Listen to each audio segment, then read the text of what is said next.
Wait, I'm ready when you are. Fucking playing chess. Well, I figured it'd take you a minute. These games are 2 minutes, not 1 minute. It was a 1 minute game. It was. So how many minutes if you max it out? Well, if you max it out, it's 2 minutes. Exactly. So, as time complexity teaches us, Mac, you have to go with worst case scenario. Hello, and welcome back to Monetize Me. My name is Jay. And my name is Mac. So loud. So today we're going to be going over some of the problems that come along with founding a company. There's a lot of problems out there, and I'm sure if you've done your research before you start a company, you're going to come up with a ton of them. And these are just some that we've found through both research and experience. And so the first one is VC investor co-founder bias, which is something new to me that I've learned recently that I did not know before. But apparently VCs and investors have biases towards co-founders, meaning they prefer them because of a perceived competence that they see in a team versus like a solo founding. So this problem arises where even though some studies show that solo founders have the potential to surpass co-founded teams when it comes to long-term success, they still have a harder time getting founding due to some lack of legitimacy that the investors see.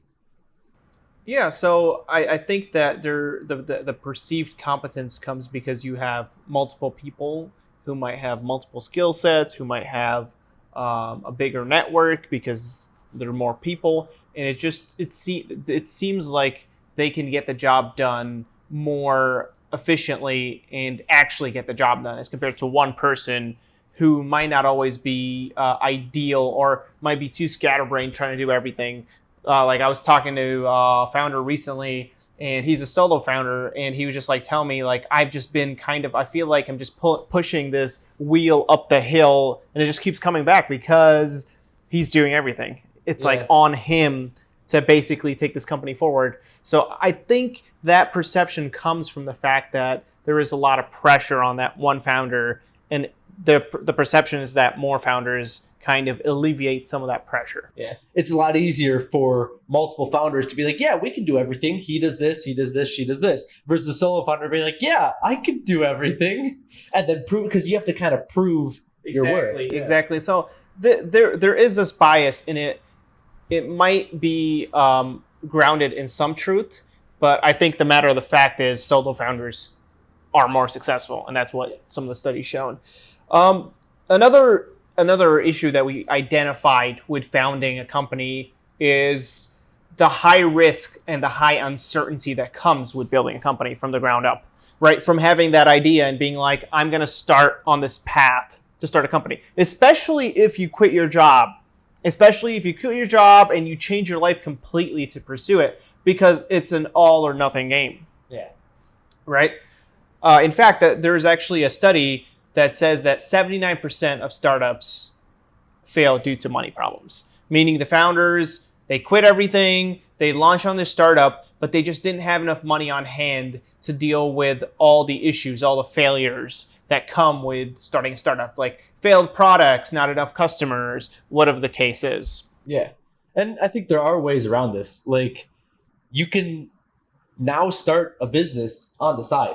A lot of entrepreneurs, more and more as time goes on, have been able to start successful businesses alongside their full-time jobs. So it's not always this risk of I need to quit my job and dedicate full-time to this startup. You actually have the choice where, okay, I can just work part-time or do this on the side of a full-time job so that I at least have some capital, some financial cushion to fund my startup without having to just give it up per se. So you can start in this side hustle kind of stage where you're working on it to see where it goes and then see if it takes off.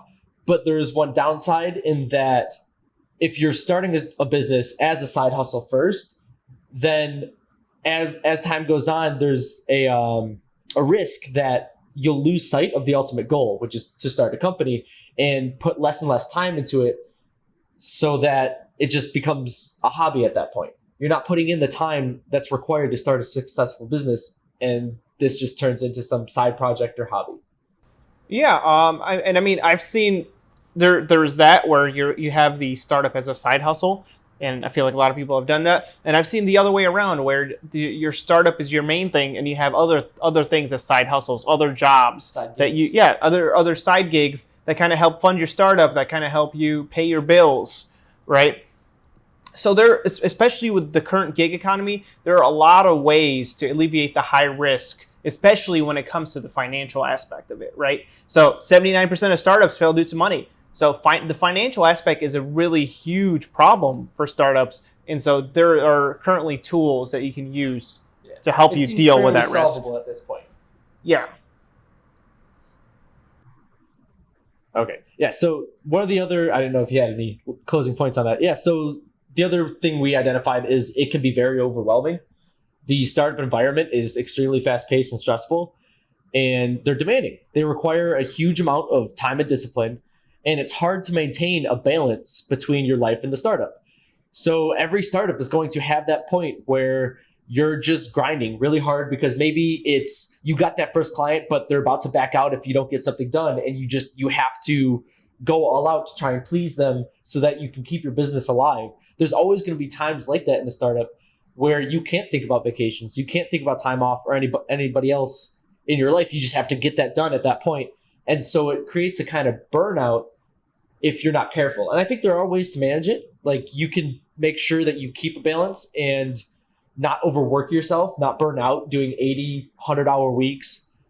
And instead just try and maintain that balance, knowing that there will come a time where you're going to have to grind, and just kind of be mentally prepared for it. It will pass. It will blow over. Just making sure that you can get through that is probably one of the hardest aspects of starting a startup.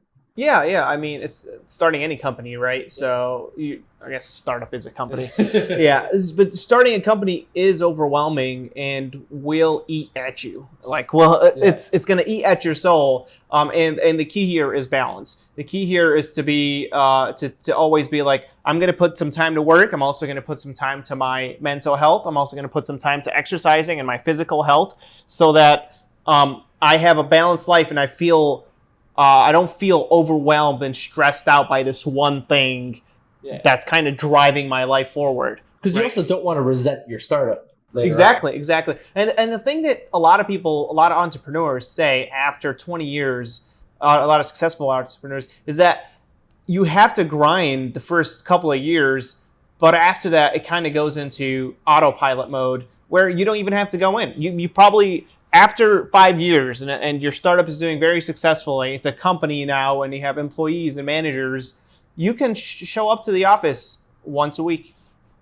Yeah. Spend 5 hours a week, maybe 10 hours a week. You're putting that effort in the beginning so that later on down the line, you have an asset that's helping you be financially independent, and you also don't have to spend too much time on it. But I mean, this goes back to you had to get down in the dirt and build this machine from scratch. You had to build everything.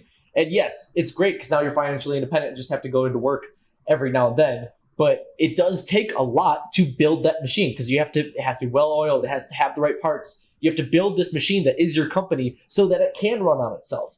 Because you also have the risk of if you didn't spend the right amount of time or build it at a high quality and you just kind of put it together, then it's just going to fall apart and you're not even going to have that reward. It's just going to be, it takes money, but it still takes a lot of effort too because you didn't build it right to begin with. Yeah, so I think the key here is balance, basically balancing the business and personal life, and in the back of your head, remembering that one day this is going to pay off. This is not a tunnel, this is not a hole that I'm just going to dig myself into and never be able to get out of. Yeah. This is more like I'm building a bridge, right? Where in the beginning it's going to be really hard, but eventually this is just going to be something that's always going to pay me back till the end of my life. Possibly. Bridge is a very weird analogy, but you're sticking to it. No, I mean, it makes sense. When you first build a bridge, it's hard work to build a bridge, but eventually it really helps you out. You can make it a toll road. Yeah.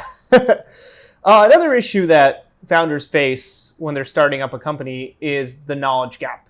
Starting up a company takes a lot of time and resources and has a huge learning curve.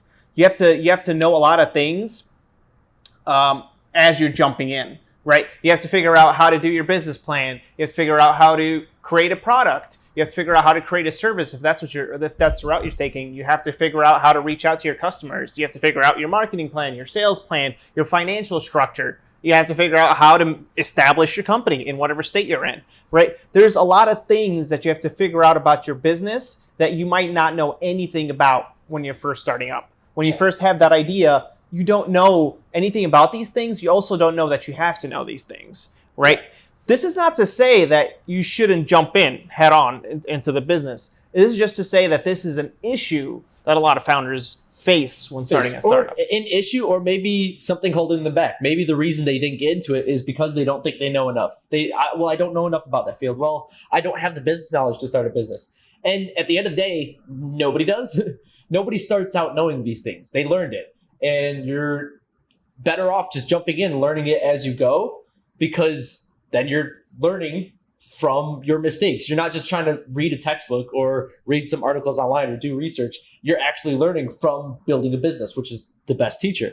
So I think one of the key traits to have beforehand is know how to learn. Know how to learn on the fly, teach yourself.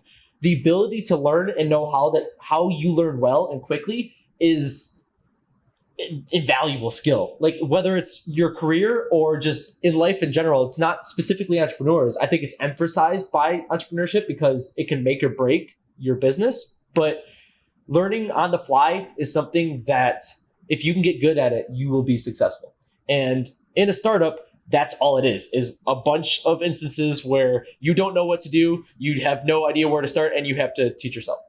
Exactly. And everything comes with a learning curve, right? When you're first starting to learn something, it's not going to come easy. And it doesn't come easy to anybody. I bet you when Elon Musk was first figuring out how to launch rockets, it's not like it just clicked in his mind. He had to go through a process of learning. He had to teach himself. Exactly. He had to teach himself. Obviously, he's a lot smarter than anybody else. So the learning curve might have been a lot shorter. But when you're starting a business, you have to go in with this mentality that I am willing to do whatever it takes and learn whatever it takes to make this business successful, right? As you said, you have to be able to learn on the fly. Take as many classes as possible. There's so many classes online, on YouTube, Udemy, and you just, if I need to know how to write a marketing plan, there's probably a class for that. Yeah, a YouTube video, a YouTube video, yeah. Go take a Stanford course. Like we're getting to the point where you can find even classes online for free. Just go take them.